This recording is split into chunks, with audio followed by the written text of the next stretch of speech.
Oh, Marisa asks, what about the class I'm offering on Thursday? I'll just briefly tell you guys about that. I'm teaching a webinar on Thursday. It's like a 75-minute webinar. It's called Memoir from Memory, Telling the Right Story with Confidence. And it's a little bit of a mix about figuring out what your memoir is really about and finding sense to be able to, I'm going to mute everybody and then unmute. One sec. There we go. Ashleigh, you'll have to unmute yourself.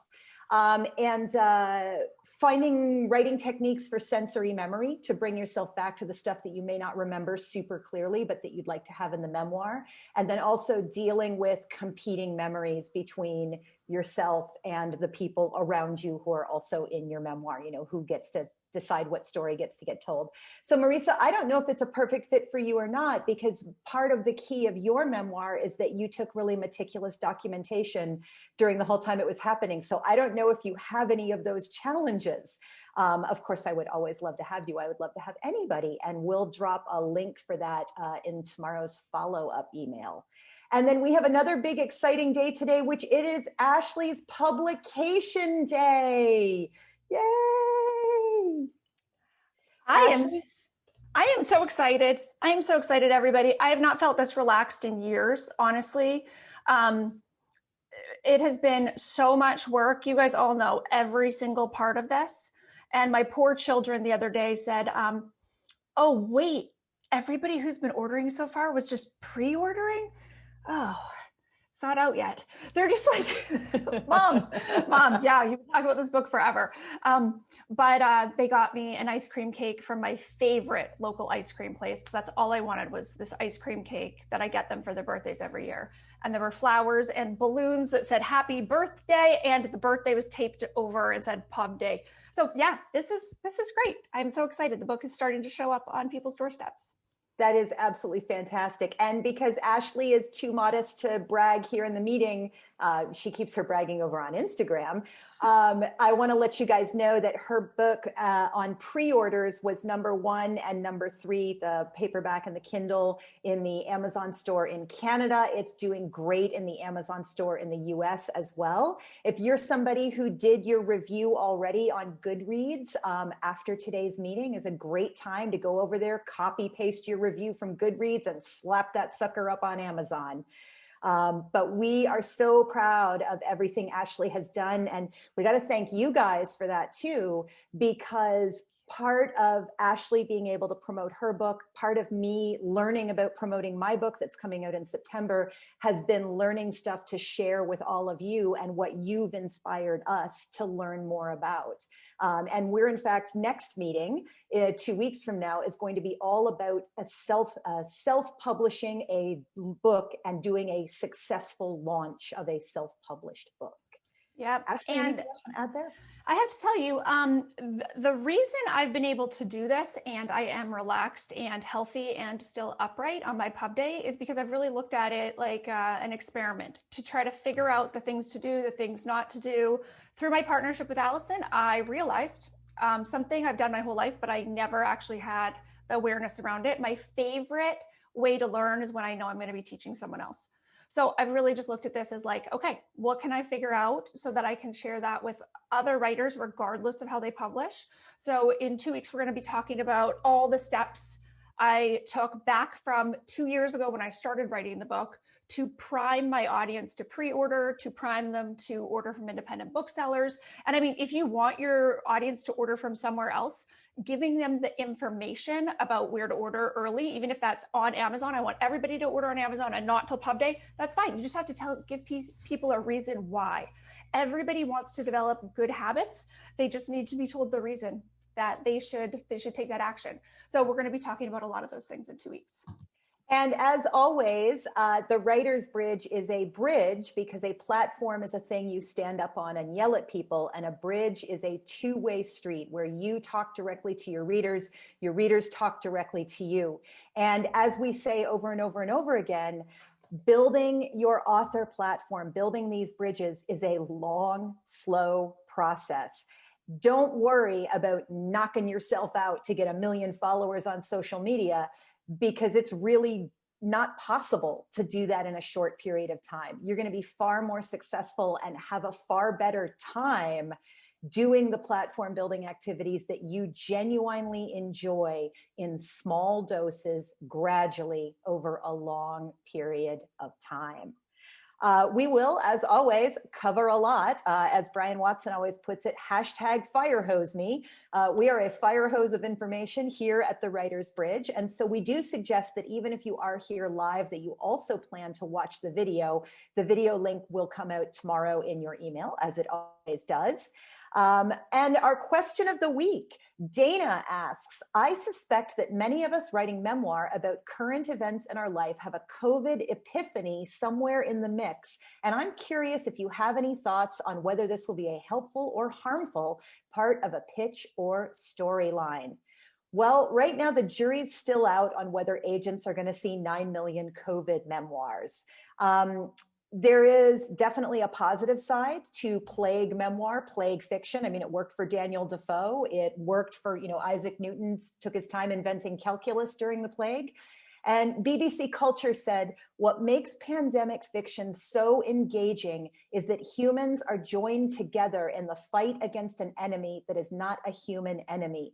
There are no good guys or bad guys. The situation is more nuanced. Each character has an equal chance to survive or not.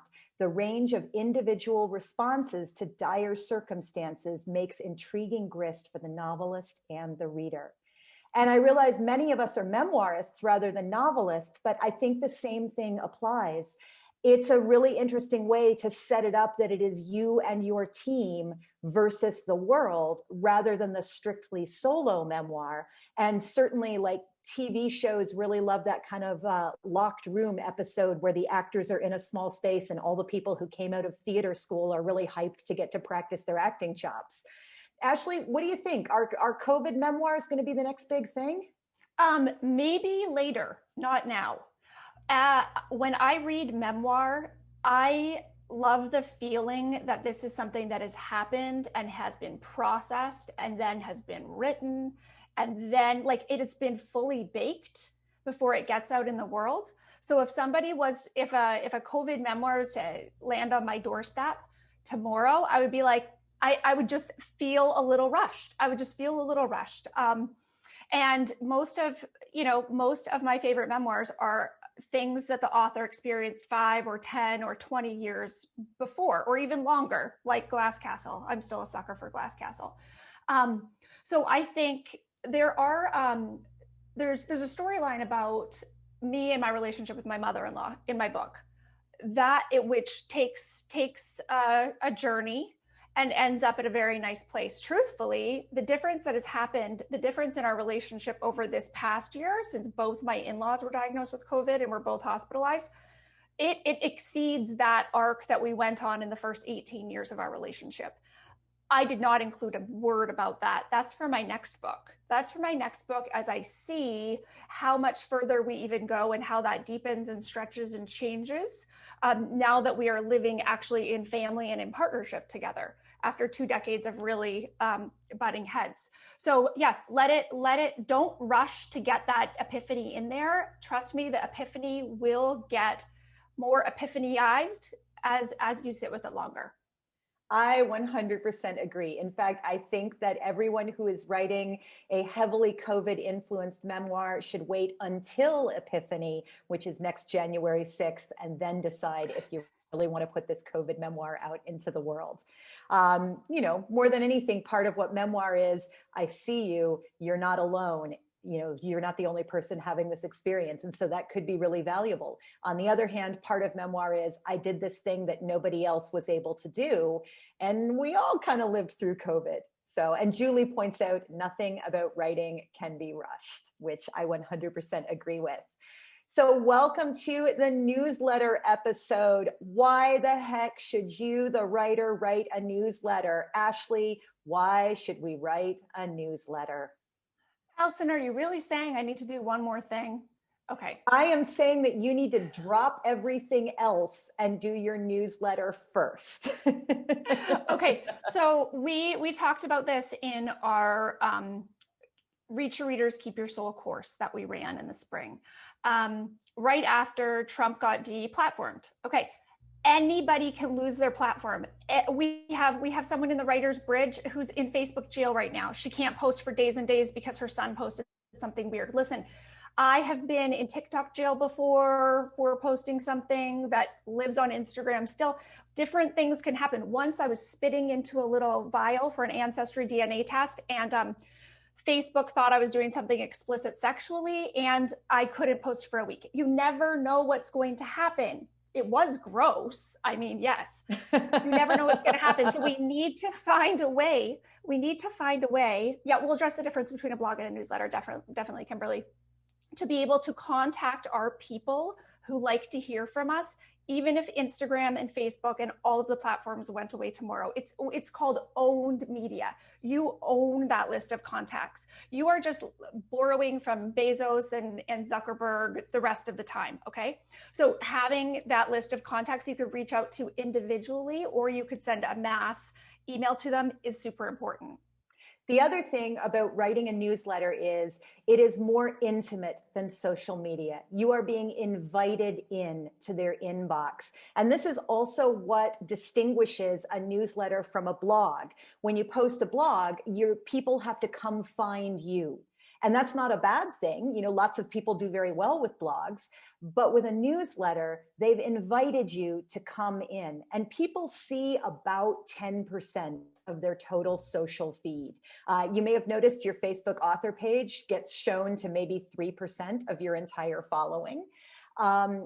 It is far more likely that you will be read if you are in their inbox. People tend to read 80 to 95% of their emails, even if they're only reading it to go, okay, I don't want to read any more of this, that was enough. But people do actually read.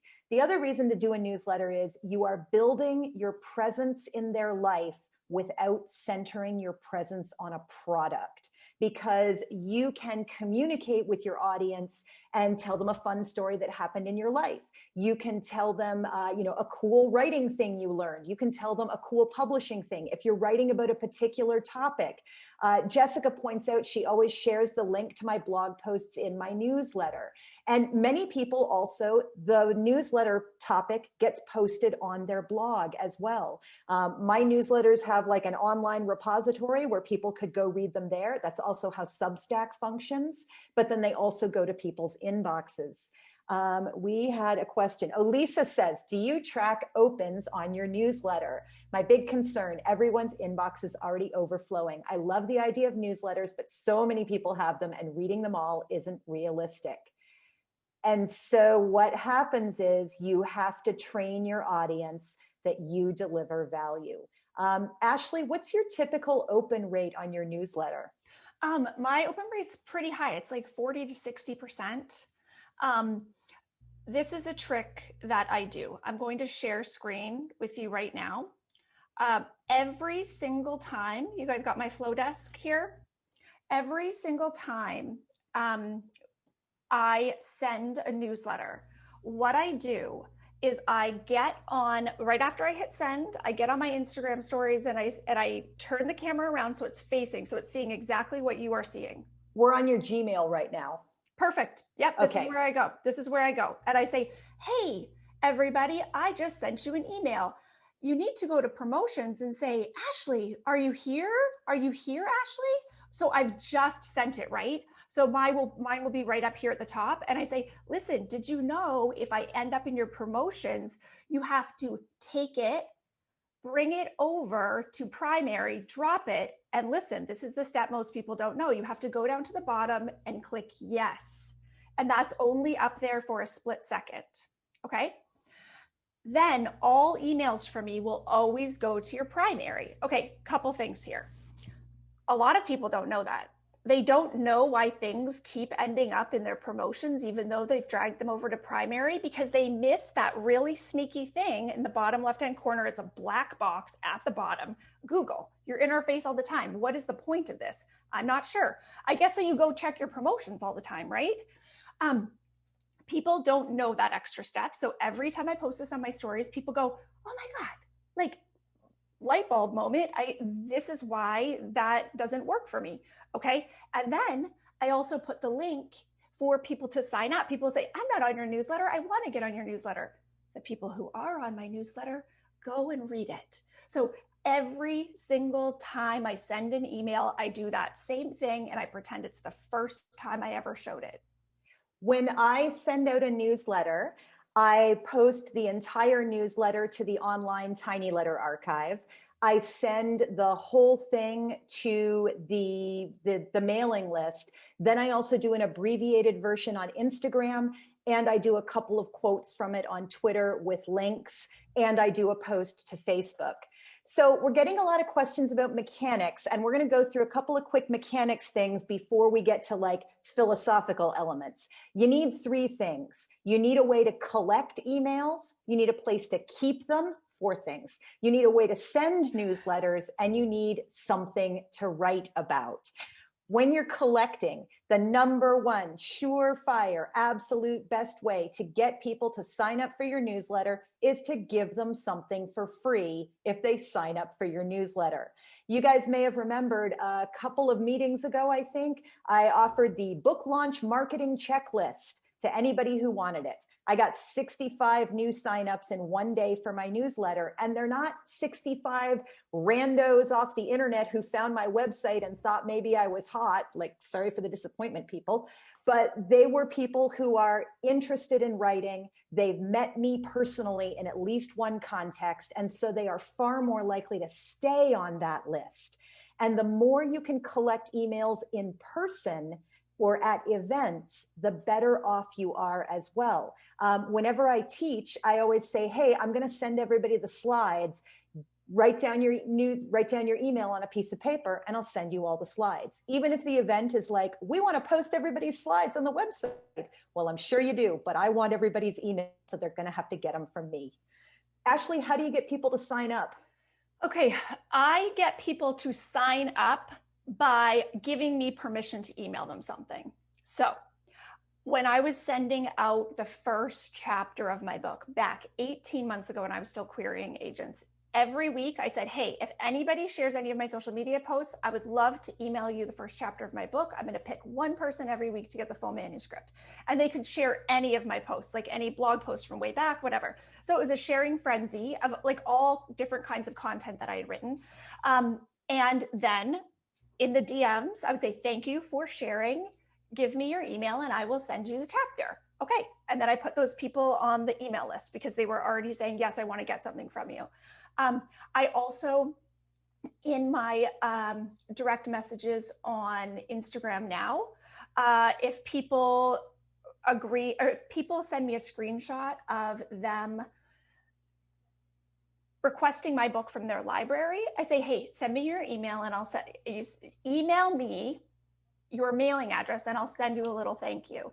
So I'm sending them a book from a friend because I have tons of books back here from writer friends. Many of you are in this group right now, and a little card saying, thank you so much for requesting my book from your library. So now I have their mailing address that I'm not going to use very often, but then I pop them on my email list. So when I feel like I am spoon feeding somebody something and then they're giving me their email in return. But these people do not unsubscribe very often because we already have that connection. So that I've already been invited in. Couple of things about freebies. So Yolande makes the excellent point. Freebies should be small and useful only to your specific audience. That is exactly it, Yolande. Thank you for summarizing it so beautifully. A checklist rather than a free book, for instance. It should turn away your non-audience as much as it attracts your audience. Yolande, you are queen of the day. That is a brilliant, brilliant comment. Because above, people are saying, oh, I gave away a bunch of things, but then they unsubscribed or my open rate went down. You've got to give away stuff that people really want and that is really germane to the people who are your audience. For me, just about everything I give away is, here, why don't you do a bunch more work? And so the people who are going to sign up for it are, I would like to do more work. And those are the people who are also going to buy my book. They're the people who want to do more work. And here is a 297 item task list is not as enticing to someone who's just like, sure, I'll take this book. It's free. Isidra also mentions, do you tell people they will receive your newsletter when they give you their email? Yeah, I absolutely do. I say, pass me your email. I'm also going to send you the newsletter, but you will have the chance to unsubscribe right away if it turns out not to be your thing. And nobody's ever been irritated at me about it. And I do not tell people they're going to get my newsletter. I send my newsletter very infrequently, like quarterly or less. So when people give me that email, I don't say, oh, plus you're going to get my newsletter. But when they give me the email, then usually we have a few little emails back and forth, maybe like 4 or 5, you know, when they actually read the chapter or whatever, or there's a friend who wants to read it too. We have like a friendly back and forth that has built our bridge even stronger. So when they get the email from me, a newsletter from me in 3 months, they're excited. They're not like, what the heck? And the unsubscribe button is at the bottom of every newsletter they get. Which is really important. So when you collect these emails and you need to keep these emails somewhere, you really need these emails to be in a place where you don't have to personally unsubscribe people. Because I don't know about you, but it kind of hurts my feelings. And every single time you send a newsletter, you're gonna get unsubscribes. And it's not you. It's because every time you send your newsletter, somebody who missed it the last couple of times goes, wait a minute, why am I still on this list? And unsubscribes. Not because they don't like you, not because they didn't like what you had to say, but it just didn't fit where they are. Any kind of process that you use, whether that's Flowdesk, whether that's MailChimp, whether that's Substack, Review, Button Down, Tiny Letter, all of these are going to have an official subscribe process and an official unsubscribe button. And that's the law. You have to have a way for people to unsubscribe. Ashleigh, what other kind of technical stuff? I know we have to put an address. I have fudged. My address is, I can see grass from my window if I stretch, Dubai, UAE. Where's your address, Ashleigh? I have a P.O. box that I put as my address, so I don't have my home address there. Jessica has asked, do you have other suggestions aside from giveaways to gain email addresses? Yes, a simple invitation. I'm going to show you guys that right now. I've done simple invitations on my Facebook, and I've also done this simple invitation. So I designed this email in Flowdesk. Hey there, you guys can see it now, right? It's been a while. I've missed you. I'm so excited to invite you to my email list. Here we are. I retired from coaching skating, and now I coach 1,300 writers. That's you, Writers Bridge people. We have almost 1,500 now subscribed. I wrote a book and people are loving it. I want to tell you all about it. Click below to hear more. Sign up. Okay, so this is an email that I sent to myself, that I copied all of it and pasted it in Gmail with BCC to a bunch of people on my email list so they could sign up. If they didn't sign up, they're not on my email list, they're not going to get any other emails from me. So there is this way to send this one email to invite people. That was very helpful for me. And I would say too, one of the things that helps get more people to subscribe to your list is telling more people about your newsletter. So every time I post, hey, this is the latest episode of my newsletter, here is a quote from it, a fun story, more people see it on Instagram and go, oh, I'd like to be on Allison's list. I'll go sign up. Every time I quote it on Twitter and post the link, people go, oh, hey, I'd like to be on Allison's mailing list. I'll sign up. So every time you send it is another opportunity to promote what you're doing with it. Bex asks, do we have a preferred email list site? Ashleigh's done MailChimp, but MailChimp gets pricey when you get over 3K. And Ashleigh, now you're using Flowdesk, which is $19 a month for life, regardless of list size. And the thing with that is you just have to search around for a half off for life code. Which I have here. I could drop it in here if people wanted to. That's the thing. MailChimp was free for a very long time, and then now it gets more expensive by the day. Flowdesk is newer. It is very pretty, and it is pretty easy. They also have a Flowdesk Insiders Facebook group, and the creators of Flowdesk are in there answering questions every day. So if you like to use Facebook groups and like kind of that community, like Hive Mind type thing, Flowdesk has a bit of a community for that. They do not have all of the bells and whistles yet that MailChimp has, like a segmented unsubscribe. You know, when you get an email and you can click to update your preferences and it asks you, okay, do you want to get emails about promotions? Do you want to get emails about classes? Do you want to get, and you can choose what you want to receive or how often. Flowdesk doesn't have that yet. So I think the biggest thing is to decide, I am going to start collecting emails. This is where I'm going to put them, whether it's just in an Excel spreadsheet for now, or MailChimp is free for a very long time until you hit like 2,000 subscribers. It's also not the easiest to use, but I mean, I stumbled into it at the beginning and figured it out. Find a place to keep it. And like Allison said, a place that makes unsubscribe automatic. Do not get notified by an email when someone unsubscribes, please, for the love of everything. Pretend it didn't even happen. When I get an unsubscribe, in the video I said I had a 10% unsubscribe. It's actually a 1% unsubscribe I have right now.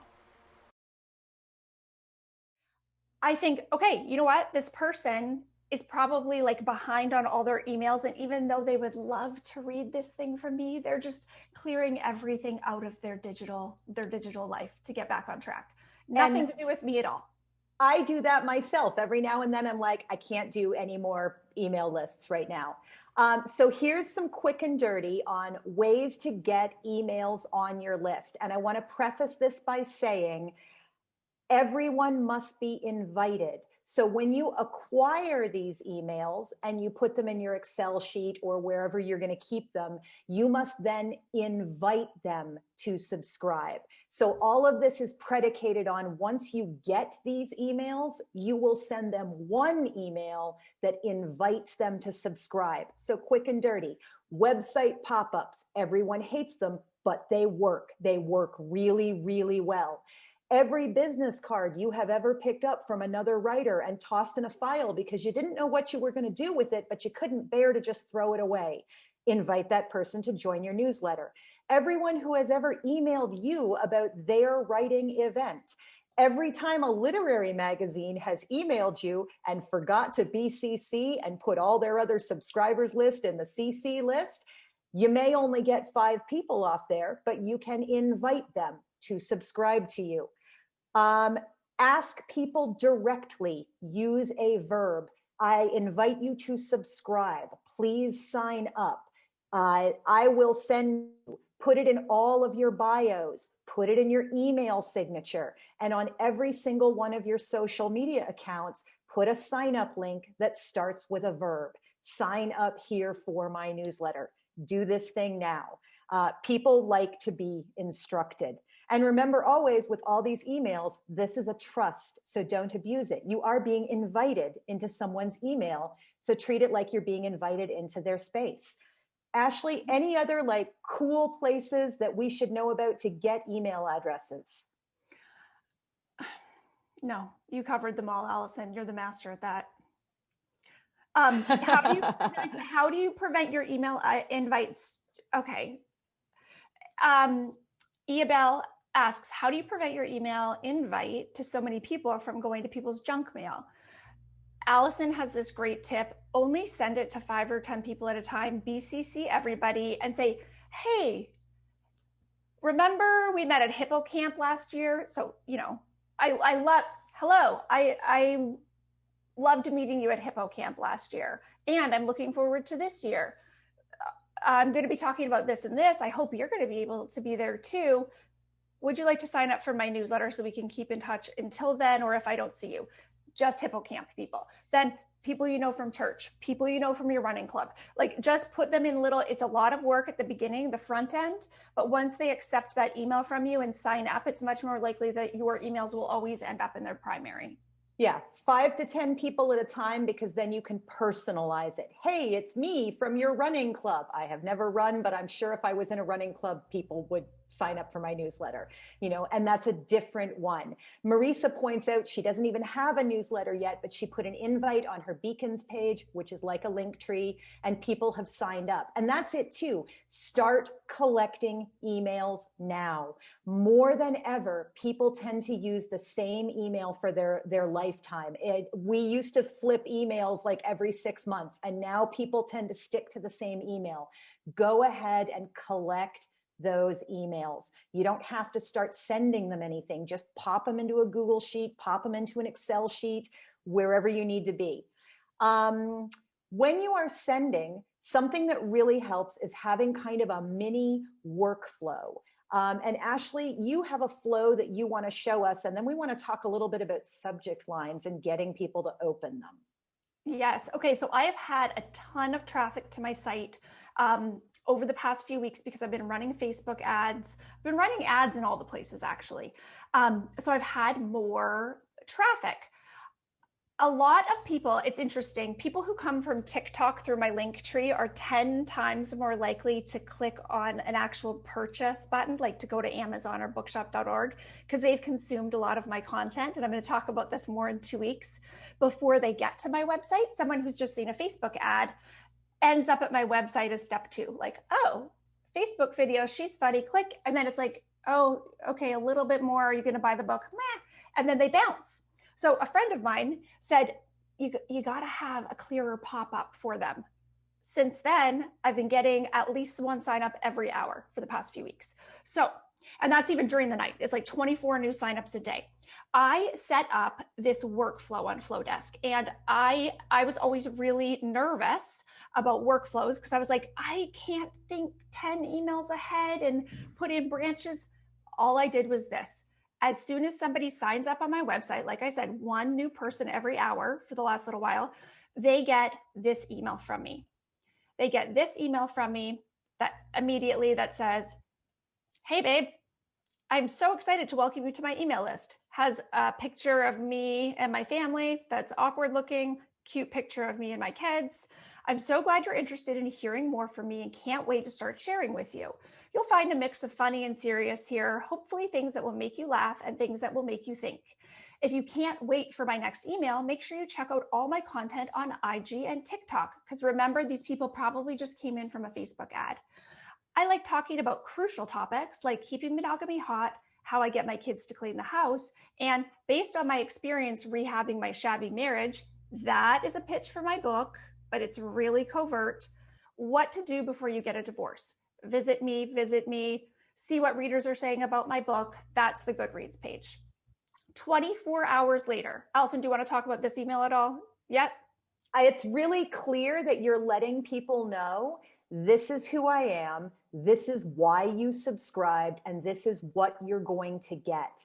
And I want to also mention too that, folks, one of the things that lets you send newsletters less often is if you're already present on social media, even in a small way.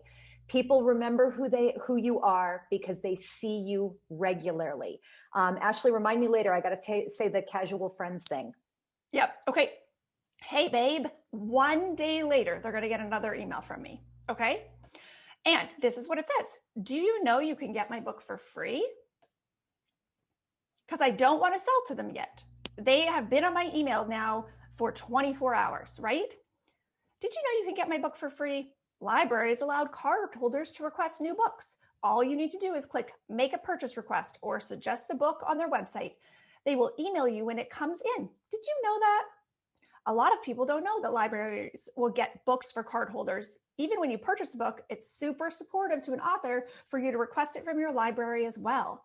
If you request Swing, please send me a screenshot so that I can send you a special thank you. So here I'm giving them information and offering to give them something else. I want them to buy my damn book, but I didn't ask yet. Okay. And then once they have been on this, so those go automatically. Now, because there have been a few hundred people sign up from that in the past couple of weeks, a few of them have gotten my notice when my book hit #1 in marriage new releases in Canada. It was called Blame Canada was the subject line, and Allison got the South Park reference, which I was so happy about. Blame Canada. blame Canada. They're not even a real country anyway. I am a Canadian, but I am not a good singer. Yes. And she left that on my voice memos. She's like, if it's in my head now, it needs to be in your head. I was like, I'm just so glad you got my joke. So now I feel okay every couple days sending a like, hey, the book is here, would you buy it or would you review it thing, because I've already done these two kind of friendly things in the workflow since they signed up. Casual friend thing, Allison.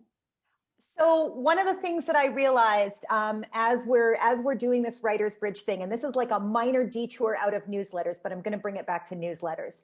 One of the interesting things about friendship is the vast majority of us make our last significant friendships in high school and college, like the serious, long-term, significant people that we're going to know the rest of our lives, whether we see them regularly or not. We tend to meet most of them in high school and college. And it's because what builds serious, lasting, survive separation friendships is constant, spontaneous contact that's low obligation and that's not necessarily planned. So when you're in college, it's, oh, hey, you're in the coffee shop too, want to study this thing together? Or, oh, hey, want to walk back to the dorm with me tonight? Or, oh, hey, can I sit at your cafeteria table? So you're meeting people on a constant low level basis where the stakes are very low and nobody had to plan to show up. Nobody had to do any special preparation to show up. And that's one of the ways that social media and newsletters and the Writer's Bridge connect us to each other. Because I don't know about you guys, but there's a fair number of you where I feel like I know you at this point. I know what you're working on in your writing. I kind of know like what's your most recent personal problem because you talked about it on Instagram or you talked about it in an Instagram comment pod that I'm in. I saw your funny joke on Twitter. And so in many ways, and I think Erin Clark is probably really aware of this because Erin lives a lot of life on social media. These kind of constant low level, low stakes connections are what are building constant relationships for all of us here tonight. But they're also what's going to gradually build your relationships with your readers. We've said it many times before, no one wants to be your customer. They want to be your friend. And when you send them a newsletter that's not selling them anything, that's just something cool you thought they'd like to have, something entertaining, something informative, something inspirational. Whenever you tweet something funny that they smile and laugh, even if they don't click it or respond to it, you're making one more small, spontaneous connection. And all of these connections gradually add up. And if you want to get really like straight up commercial about it, people have to touch your product 7 times before they make the commitment to buy it. So you do want to kind of be in people's faces. But in this case, the product is you, the writer, with a beautiful story to tell. And you want to cultivate that friendship long before you have packaged that story into a product they can purchase. Because then they're not going, oh, hey, I guess I should buy that book because they were telling me about it. They're going, oh my God, I can't wait to buy this book because I like this person and I want to support them. So I think that's really, really relevant. Meredith asks, can you say that last part one more time? You as the product, you must stay in touch with your readers. You must touch them in a bunch of little low stakes ways that don't demand anything from them. Because then when you ask them to take an action, they already like you and they already want to support you because they're not your customer, they're your friend. And go ahead. And this is why when pre-orders, for a week or two before pre-orders opened for my book, I had people I had never exchanged DMs with sending me messages saying, can I pre-order your book yet? Because they heard me talking about the importance of pre-ordering in general. They saw me supporting other writers. They saw me tagging my independent bookstore. They just knew like, oh, this is a thing. And they come into my social media world every day and like just kind of pick things up. They feel like we're friends already. They feel like we're friends and they want to support me as a friend. This is an email newsletter that I sent the other day talking about one of my real life friends in a way that let them see another side of me. And because Allison always says, no one wants to be your customer, they want to be your friend. When my audience sees the way I treat them, or they see the way I treat someone else, they get a warm, fuzzy feeling, assuming how I would treat them in person if they were right there, right? Like, even if we've never had anything that goes back and forth. So this is an email about going backpacking with my friend Stephanie. And I say that she is my yes friend. And she gave me this gift of taking me out in the woods, getting me away from my computer, away from all of the work of book launch, as her like gift to me to celebrate the book. I had two different email subject lines for this. One was called 3 days in the woods without a bruise, a blister, or a bug bite. And the other one was, sometimes the hardest work is stepping away from work.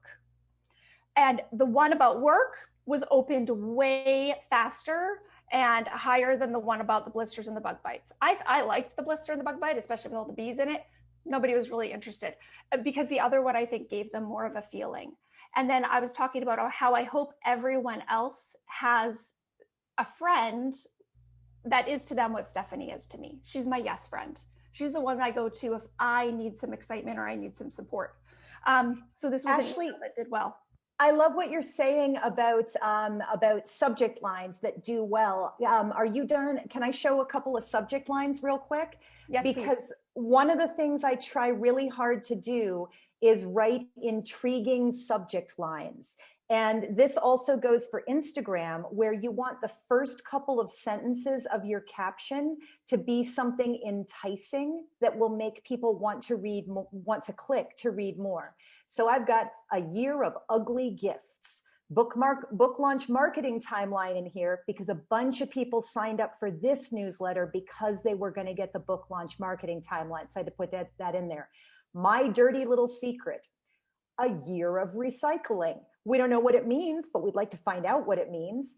I don't think the marquee experience did all that well, because I think a lot of people don't really function with what a marquee is. Like, if you had to describe it, you could say, but it's not something that would like pop up in your mind instantly. Running from the Eiffel Tower, heroes and villains. I miss being a badass. Nobody likes walkabout. Well, what's this thing that nobody likes? So you want to try and write subject lines that make people want to click through and read, that function with that kind of subject line. And so I love tourist traps. Tourist traps are awesome. That's Taiwan. I love being crowded, jostled, hour-long lines for 4-minute attractions. Beautiful views should be obstructed by loud groups in matching hats. Every attraction should exit through a gift shop, preferably one where if you drop your guard, a pushy salesperson drapes a scarf around your neck or blocks your path with toothpicked samples on a paper plate. I'm not being sarcastic. And the rest of the newsletter is about watching people in Taiwan pose for group photos on their office outing or their dance class outing. Mosquito. Some of it is about going into Petra and getting mobbed by a Bedouin kid who wanted to sell me stuff. But that's what Petra would have been like when Petra was a big bustling city full of Bedouins who wanted to sell you stuff. And so it's all about, I want to be where the tourists in that country are, because it's a great place to watch people. So a lot of times too, I will think of the subject line first, and then the subject line is what helps me drive the rest of the email. Somebody asked, how much time do you spend on crafting each newsletter? Ashleigh spends about an hour. I think of the subject line, I think of roughly what I want to talk about, and it kicks around in the back of my head for about 2, maybe 3 days. Then I usually suddenly come up with the idea in the middle of doing something awkward like driving and dictate it into my phone. And then it takes me maybe 45 minutes or an hour to clean it up and get it sent out. We have questions about the workflow. Yes, I only had 2 emails in that workflow, honestly, because the idea of doing an if this, then that work, like there are lots of possibilities with the workflow. You start with 1 email, then if they click a certain button, they would get this email a certain number of days later. If they click this, I just couldn't do that. I wanted to just get 2 nice emails into their inboxes before they get my twice a week emails that are going out to everybody that are talking about my book right now. Just, like two like kind of soft touches before I ask, have you bought it yet? And the less frequent you are, the more you have to remind people who you are and how they know you. So my newsletters frequently say something like, thanks for sticking with me. It's been a while since you subscribed for my writer newsletter, or you're getting this because we met somewhere, possibly at a writer's conference or in a workshop or through a webinar or at your mom's garage sale where we both really wanted that Barbie dress. Something that's like kind of fun and clever, but reminds them, oh yeah, this is how I know Allison. The less regularly you do it, the more you must remind people it's you every time. So Anna asks a really good question, and this will be our question before we go into some breakout rooms and do our quick little saying hello to each other and then come back for some more questions. Anna asks, how much time a month or a week do you spend on this type of marketing, including social media outreach? Ashleigh, you go first because you have a pet and you have 3 children. And I do. And a deal husband. with stuff like that. And a husband. Yes, a husband, 2 pets, 3 children. And I spend most of every day trying to figure out how writers can use social media better. For the past week, I have worked 12 or 14 hours a day, analyzing my analytics on Google, trying to figure out why people who come from free TikTok videos are 10 times more likely to buy my book than these highly targeted Facebook ads. I want to know these things. So because teaching other writers this is just my favorite thing in the world right now. So that kind of, I spend the time so that you don't have to spend 12 hours a day. Allison and I talk a lot. If we go back to like the beginning of Writer's Bridge, if you only have 15 minutes a day, here's how you could spend it. If you have 30 minutes a day, here's how you could spend it. And tomorrow you'll get the link for all of the documents and our master list that breaks that down for timeline to get an idea of that. Now, your effort in will equal your result out if you are strategic. And that's why we started this to begin with, to give writers a bit of a roadmap. There are lots of different paths you can take, even with the advice we give, so that the time you are spending is an investment in learning or in connecting with ideal readers. Andromeda points out that she is at 4 hours per week, 4 months after book launch, maxed at 20 hours per week. I am slowly gearing up for a book launch in September, and I'm really starting to notice how much of what I have done has been a long, slow build. I have subscribers now because I've spent 23 episodes with Ashleigh delivering something that people like to receive of reasonable quality every other week. I have subscribers because I've been speaking at writing conferences for 3 or 4 years now, mostly up to this point, paying my own way and hoping I make it back in book sales and consulting. It really is a long, slow process. I would say right now, and I have no children, I have no pets, I have no family members who live within 6,000 miles, and my husband cleans. My husband cleans a lot. I run errands, but I can make phone calls while I run errands. I would say I spend an hour every morning because I'm in Dubai and I'm 8 hours ahead of Eastern. So I spend an hour every morning when I first wake up before I get out of bed, catching up on social media from the night before, responding to comments, quickly answering emails, catching up on Instagram comment pods, catching up on Facebook groups. Throughout the day, I will spend a 5 to 10 minute burst checking Facebook, checking Instagram, checking Twitter about every 2 or 3 hours, but I enjoy it. I like doing it. I have not at this point done very much TikTok because it's really kind of a lot for me right now. I'm trying to find out how to do these captions in a way that actually works and doesn't take me 4 hours. But right now I don't love TikTok enough to figure out a way to make that happen. It doesn't feel like a chore to me because I have sustained so much like baseline engagement level. You guys probably think of me as somebody you see on Instagram, but I haven't posted to Instagram in like 3.5 weeks, 4 weeks. I've been in my stories about every other day, and I answer a lot of direct messages and I comment on a lot of people's posts. But what I have to give in engagement is more valuable than what I have to go put your eyes on me, me, me, me, me. people are going to remember more that I told them how much I loved their mini essay in their Instagram caption, or that I hooked them up with another writer on Twitter because they're both talking about the same stuff. They're going to remember that more than me working really hard to come up with a cool tweet and hoping it goes viral. People remember you for what you give. They really do. And we want you to also be able to give to each other. You never have to go into breakout rooms, but if you would like to, you're going to be in there for about 6 minutes. Just say hello, get each other's socials, tell each other what you're writing, and then we'll be back in 6 minutes. And if you don't want to go into a breakout room, that is a-okay. You can also stick it out right here.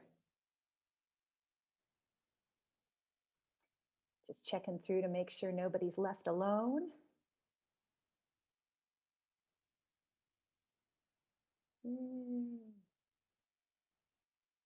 Cool, cool. Hi there, people who are still here. Yay, Laura's here from Morocco. Nice to have you. So glad you're here. Wow, Lindsay, what a beautiful photo of you. You've got great bones. Thanks. I left the breakout room because I'm cooking while listening. Yeah, that's totally fine. That's totally fine. And welcome, Eleanor, who just came in from the waiting room. Nice to have you. Just double checking again to see if anybody has not been left alone. Ah. Hi, I'm back. Hey, let me move Jenna because I think Jenna's the only one in there. She is. Let me, oh no, I just sent Eleanor in there. So Eleanor's in there now. So I think they'll both be okay. Cool. Just scrolling to make sure I haven't left anybody else. Eileen, hello. Hi, I came back because the two people in my breakout room didn't have live pictures, and I talked and they didn't come back. So I said, okay, bye y'all. No problem. It is all good. We are so glad to have you. Hey, Jenna, here. glad you jumped in here. I think there's also people who like walk away from their computers. So, and you know, they maybe had to like wash their hands or something. Do you guys have any questions while you're here? I think Sorry. I've got a private question in here about how I work that much, Allison. So that topic that we have coming up in 4 weeks about how we get it all done, I think is really going to help people. I'll ask a question if that's cool. Yeah, please do. So I have a newsletter and I'm looking to streamline my approach to managing it, writing it, etc. So I'd love any tips you guys have on like planning, you know, keeping organized with content, making sure you don't repeat yourself too much, or, you know, borrowing what you've done before to do less on the next newsletter, things like that. My first tip is keep it simple, keep it short. People love bite-sized pieces of content. Allison's newsletters are really good and they're lyrical and they tell a story in a funny way, which is like all in Allison's voice. And that is beautiful. And I sit and I read every word and I reread and I reread. And then there are also like just short little tidbit newsletters, like from Melissa Urban, who was the founder of Whole30. That's one that I read all the time because it's just short and maybe has like a tip about hiking equipment in a certain kind of weather. So just keeping it more simple than you would think is my one tip. What has helped me the most is IFTTT, which stands for if this, then that. And it's ifttt.com. And what it does is it automatically cross posts from one social to another. So every time I post to Instagram, it automatically posts to Twitter. And that's a quality tweet that I didn't have to send. It just happened. Because I'm an administrator on the Brevity blog, which posts 5 days a week about writing, every time there's a Brevity blog, that automatically comes up as a tweet and it automatically comes up on my Facebook. And that's a quality post that I didn't have to do anything with. So I would say, if you don't have any sources that are like that are regularly churning out content, it can be really useful to collect links for stuff you like knowing about that you think is interesting and you'd like to share with other people. And the key to making it valuable is quote it, and say what you like about it or what you disagree with it or your reaction to it. Like you've got to take the link that you think is cool, that you think people should look at, and tell them why. And like curating is a really low stakes way to get content that is quality content and doesn't take a whole lot of brain. Yeah. And then every now and then I just have to sit down and like make the list of, this is all the things I need to do, and this is how many hours I think each one is going to take, and this is the one that's going to hurt the most if I don't get it done today, so I'll do that now. Like a lot of my life is triage. Oh, that feeling. Yeah. Oh. In 4 weeks, we're going to do an episode that's all about how do you get everything done. Yeah. So not the next episode, but the one after. I can't wait for that one. I can't wait for that one because we have, we have different strategies and probably some overlap in them, but I think people will be able to take some ideas from it. And it helps a lot that I have one to-do app on my phone. I use Things 3 by Cultured Code. I really love it, especially because it's not a subscription, so I don't have to keep paying. Hang on, 2-minute warning to the breakout rooms. I really like having one repository where if I have a cool idea for a tweet, into the phone it goes if it's not a time when people on the East Coast are awake. If I have an idea for a blog post, into the phone it goes, so that when it's time to write a newsletter, I have a list of newsletter topics already. And I can go, do I feel like writing any of these today? And even if I don't write one of them, it's usually enough to shake an idea loose. I hope that's helpful. Yay. So we'll bring people back from breakout rooms. And then I think, Ashleigh, let's take questions. Yay. Welcome back from the breakout rooms. We are so glad to have you back. We hope you had a nice time meeting other people. I know some people find breakout rooms really deeply scary. I always do. And then I always actually enjoy it. Amy Goldmacher, I really love your Instagram handle. Amy is Solid Goldmacher, and I have always remembered it, even though I think I haven't met Amy in person in like 2 years, but I see her on Instagram and I know it's her every single time. Good work, Amy. Love it. Love it. So glad to have you back. So as you guys come back, we just want to address any remaining questions that you have. What other questions do you have about newsletters? You can pop those right into the chat. And I'm also scrolling back to see what we missed earlier. Oh, Finn didn't get to say goodbye to the breakfast crew. Connect on social media. Absolutely. Anna asks, Allison, are you the writer of the query letter that agents loved on Bianca Moraes' podcast, Shit No One Tells You About Writing? I was not, but I want to recommend that podcast to anybody who's querying, because two agents review a query letter at the beginning of every episode. And it is really, really useful to listen to like what they like and what they end up noticing. Shit No One Tells You About Writing by Bianca Moraes. Plus she has a really cool South African accent, so she's fun to listen to as well. I know some people were saying, what the heck am I supposed to write about in the newsletter? Write about what you write about and write about your life, because people want to be your friend. They genuinely do want to know what's going on with you. Andromeda points out, I think this split personality issue comes up a lot. I was doing a book coaching newsletter and a separate author one and found that too hard. Danielle is cannabis mom, but that's not what she'll be marketing forever. If you are still at the stage where you are setting up all of this process, just keep it all under one account. People really would like to know the different things that you have. If you have a couple of wildly different things, maybe you want to have, here's my top 6 tips on writing today. For people who subscribe for my household cleaning tasks, here are the 6 tasks you should do while you're thinking about your next story. I mean, it may not be the smoothest segue in the world, but it's a lot easier than trying to come up with separate newsletters. Sarah points out she went out and signed up for the newsletters of all of her favorite novelists. It's really helping her get an idea of the different stuff she can do with newsletters. And I love Erin Van Reenen. reading, writing, and road trips.